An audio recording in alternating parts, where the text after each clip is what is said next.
Fazer o céu.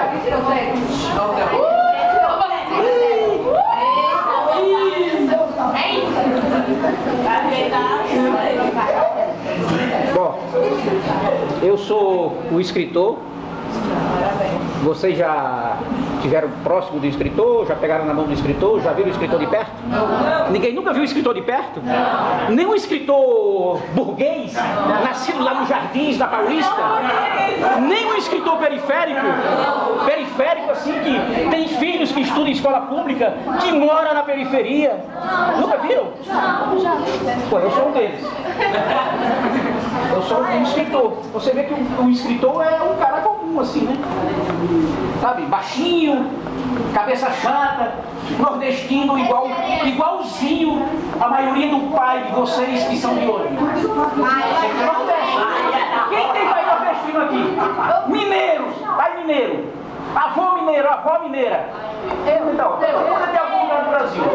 Não só paulista, não é isso? Por isso que São Paulo é essa miríade. São Paulo é essa miríade assim, de povos, de culturas. E a periferia foi formada por diversas culturas. E a gente está inserido dentro dela. E vocês estão, naturalmente, dando graduação a essa cultura, isso é, fazendo mais cultura, porque vocês, naturalmente, como estudantes e como jovens, são pessoas que estão sempre criando uma nova linguagem para se comunicar, coisa que fica difícil para mim, que eu já sou meio velho, passei dos 50, fica difícil falar uma nova linguagem, criar uma nova linguagem. E vocês, como são inteligentes, estudantes assim maravilhosos, está sempre criando coisas novas. Isso é importante para não morrer a língua. A língua portuguesa dá esse punch, dá essa condição de você ser um cara que cria, que está sempre pensando. Mente pensando é mente que estará sempre criando. Então, como eu sou um cara pensante, um escritor tem que ser pensante. Um escritor é um cara viajão. O cara viaja demais, o escritor viaja demais. O poeta é um viajão. Eu estou aqui porque vocês estão me escutando. Mas se eu não estivesse aqui, eu estaria em outro lugar. Assim, a minha mente estaria em outro lugar. Por exemplo, em minha casa eu vejo isso aqui, ó. É uma foto que eu vejo da minha casa, certo? Isso aqui é o Morro do Crioulo, a Valquíria. Da minha casa eu moro na Manuel Fialho, ali ali na descida. Tem um descidão ali, depois da igreja, depois do Chiquinho. O Chiquinho. Todos vocês vão estudar no Chiquinho ano que vem, é isso? Que vocês são do 9º ano, é isso? Não. Que ano? Oitava? Então, aí isso aqui, ó, do janelão da minha casa, tem aqui isso aqui, ó, que é uma estante, que tem meus livros, que eu vivo viajando nos livros, eu saio do chão, eu saio do pedestal desse pé aqui e fico viajando nos livros, lendo e viajando nos livros, criando personagem, criando linguagem, criando situações dramáticas, que o escritor vive disso, de criar. Então, por exemplo, quando eu estou olhando isso aqui, de repente eu estou olhando isso aqui. Mas na verdade a minha mente pode fazer disso aqui um mar do Caribe. Sabe aquele mar assim, um mar bem azulado, cheio de coqueiro na orla da praia, com aqueles homens musculosos e mulheres bonitas, para não falar o palavrão, circulando na praia. Então a mente do escritor é para criar essas coisas. E levando, de certo modo, isso para os livros, o meu primeiro livro foi esse, ó, Um Homem Quase Perfeito. Isso aqui chama-se, é um livro romance. E vocês vão saber, se não souberam ainda vão saber, tem diversos tipos de linguagem literária. Tem o romance, que é uma história longa, essa aqui tem 200 páginas. Tem romances que tem 500 páginas, 600 páginas, menos. Tem a linguagem, que é uma linguagem, é o conto. O conto é uma linguagem mais curta para você contar uma história, né? Tem a crônica, de repente o escritor fala do seu dia a dia, da sua visão, das suas caminhadas, pelo meio do povo, pelo meio da rua, quando está dentro do ônibus. Tudo isso chama-se linguagem. Tem a linguagem da poesia, certo? A poesia que é mais curtinha, mais sintética, mais subjetiva, que você de repente pode viajar nela a milhão. A poesia, você pode viajar nela a milhão. Olha aqui, ó. Só para demonstrar o que é a poesia, que você pode viajar nela 1 milhão. 1 milhão de quilômetros dela. O que você gostaria de ser? O que vocês gostariam de ser quando crescer? Eu, para mim, eu gostaria de ser um livro. Eu gostaria de ser um livro. Eu teria a oportunidade de ser aberto. O livro se abre. Olhado, lido, dissecado por algum leitor. Está vendo? O cara pega o livro e vai acarinhar o livro. Vai cheirar o livro. Como a namorada e o namorado se cheiram, se encostam. Um sente o cheiro do outro. Então o livro é assim, ó. Esse livro, isso aqui não é livro, é uma apostila. O livro. E quando é show, é novinho que sai da grávida. É tão gostoso. Não tem gente que adora sentir o cheiro de um carro novo. Um carro novo, assim, com aquele. O assento ainda com aquele plástico. O cara anda dentro do carro com o assento com aquele plástico, diversos, assim, 1 mês, 2. Só tira bem depois que vai lavar o carro. Então essa questão de literatura é isso que faz com que você deixe de ser uma pessoa comum e vá para a viagem. O livro, você está lendo o livro, está sentado, certo? Está no sofá, está na rede. Alguém tem rede em casa? Aí eu tenho uma rede em casa. Eu adoro ler na rede, mas no verão, que está calor. Eu tenho uma área lá que quando está muito calor, ela é mais fria. Então eu fico na rede, meu amigo, só viajando no livro. Então eu viajo para diversos lugares no livro. Então esse foi o meu primeiro livro, que era um livro de memória. Quando eu era da idade de vocês, eu tinha um personagem que entrava na minha casa.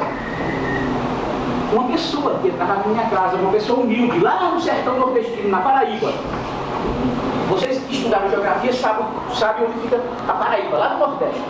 Lá num lugar mais afastado do Brasil, lá onde o sol nasce primeiro. Né? Numa praia lá em João Pessoa. Aí eu resgatei esse cara, depois de estar em São Paulo, já com 30 e poucos anos, 35, 36 anos, eu escrevi um romance resgatando essa memória minha da adolescência e infância. Inclusive, vocês sabem ler direitinho, vocês sabem fazer conta, porque vocês têm o quê? 13, 14, 15 anos, é isso? 14 anos? Nessa época eu não sabia ler. Com 14 anos de idade eu não sabia ler. Não, eu vim aprender a ler com 14. Com 13 anos eu não sabia ler. Porque quando eu nasci lá no sertão nordestino, era assim, ó. Não tinha condição do cara aprender a ler. Ó, eu era um moleque assim, ó. Moleque assim. Ó, assim, ó. Ó o fogãozinho da minha casa, como que era. Não tinha nada para comer. Naquela época não tinha a assistência social do governo federal, que ajudava as famílias muito pobres e miseráveis a se alimentar, desde que tenham filho na escola. Hoje em dia isso acontece. As crianças do Nordeste e do Brasil inteiro não passam mais necessidade. Fome mesmo. Vocês não sabem o que é fome. Eu soube o que é fome quando pequeno, quando criança. Inclusive quando eu cheguei em São Paulo aos 19 anos, eu passei fome. Você entende? Mas eu não deixei a peteca cair. Eu não deixei instruções contrárias às minhas vontades sobressair sobre os meus desejos. O que é desejo? Desejo de vencer na vida, de ser alguém. É isso que é importante. É legal. Então eu era assim, ó. Ó, famíliazinha, ó. Irmão pra caramba. Isso aqui não é... Eu não tenho retrato de infância, adolescência e juventude. A primeira fotografia que eu tirei foi aos 18 anos para tirar a carteira profissional. lá na Paraíba. Por isso que eu não tenho. Eu peguei da internet isso aqui para fazer uma referência, né? Para dar uma referência para vocês como que era a vida de um escritor. Ó, dormi em rede, trabalhava na agricultura. Trabalhei na agricultura até os 19 anos, pagando escola. Eu trabalhava na agricultura e pagava para estudar. Porque depois que eu aprendi a ler aos 14 anos de idade, eu falei, não, mãe, pelo amor de Deus, eu quero continuar a estudar. Só que não tinha grana. Aí quando eu completei 15 anos foi que eu me matriculei no quinto ano. Quinto ano de admissão. Quinto ano, que seria o... Sexto ano de hoje. Sexto ano hoje. Aí eu me matriculei e fiz até a 8ª série, trabalhando como boia fria, na roça. Eu até me emociono nesse momento, porque eu era um jovem que nem vocês, que usava isso aqui, ó. Chapéu para trabalhar na agricultura, na lavoura. Você entendeu? Então é o seguinte, ó. Tudo isso aqui eu usava, eu trabalhava na lavoura, ó. A panela não tinha o que comer, cara. O fogão era lenha. Basicamente não tinha o que comer. Eu chorava porque eu via a minha mãe sofrendo, tentando encontrar comida para dar para 8 filhos. É um sacrifício. Aí vem aqui, ó. Caramba, eu ia mostrar a casa onde eu nasci. Ah, aqui, ó. Vocês sabem que existe esse tipo de moradia ainda hoje no Brasil? Pelos interiores? Casa de taipa, de pau a pique, de adobe, tem diversos nomes. Então isso aqui, ó. Tá vendo? Eu nasci numa casinha dessa. É uma casa, meu, eu não tinha umas cadeiras para sentar quando eu era moleque. Não tinha uma mesa para fazer refeição. A gente comia fora, sentado numa pedra. Sabe? Então era difícil. Então uma casinha dessa eu vivia até os 12 anos, depois 12 para 13 anos. Depois é que eu mudei para uma casinha melhor, que é a alvenaria. Aí eu nasci num lugar como esse, ó. Ó, tinha um açude que irrigava isso aqui. Então eu não passei mais necessidade porque tinha muita fruta onde eu nasci.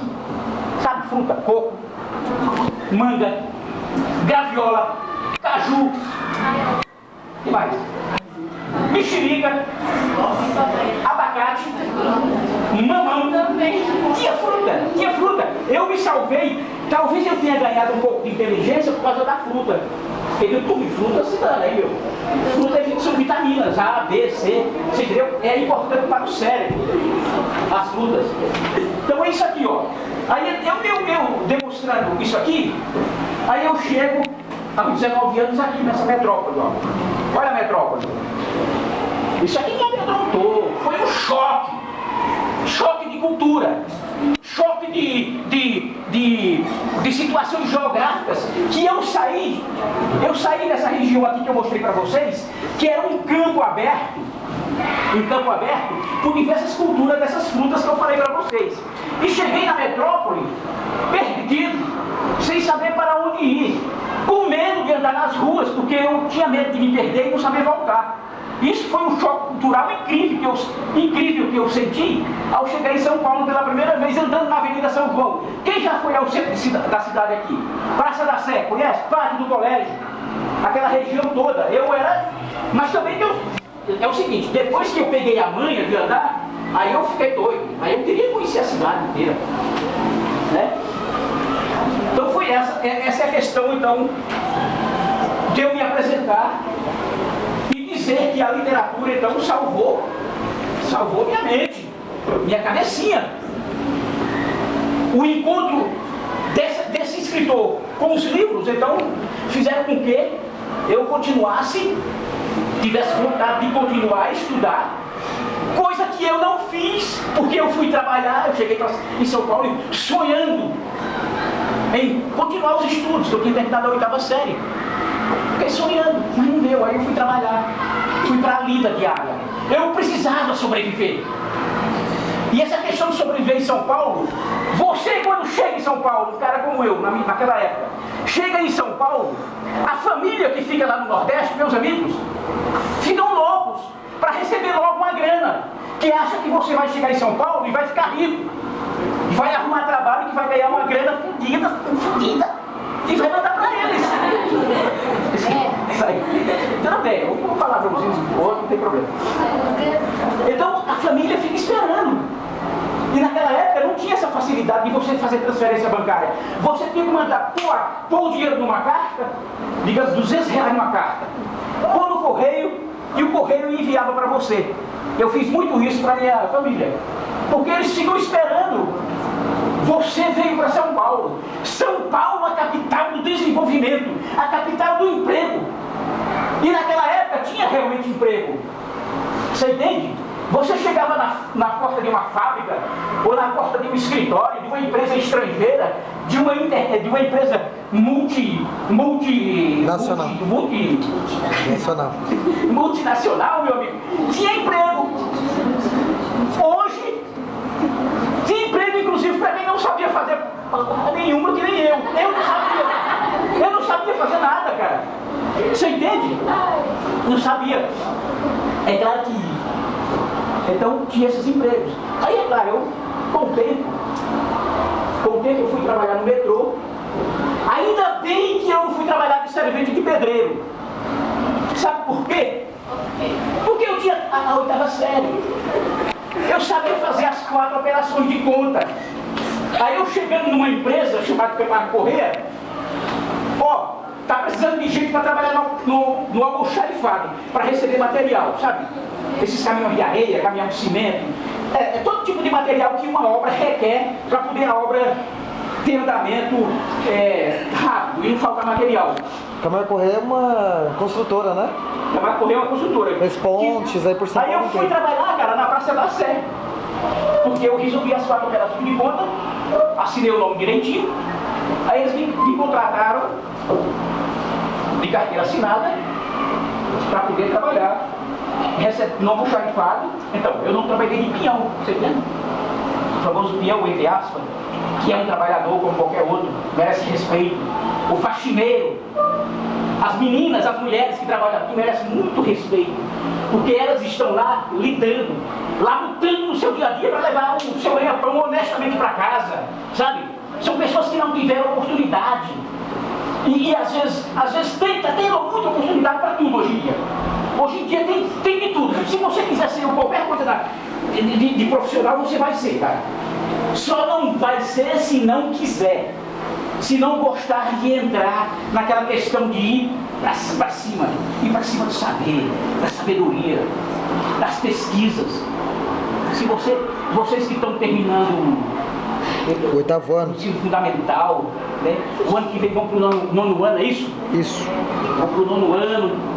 Cara, tem um monte de oportunidade. De 12 anos para cá, o Brasil mudou muito. Para nós, negros e periféricos. Vocês entendem? Mudou muito, cara. Tem o Enem, você terminou o nono ano, o governo te dá a oportunidade de você fazer o Enem, certo? O Enem te dá direito a você ir para uma Universidade Federal, dá direito a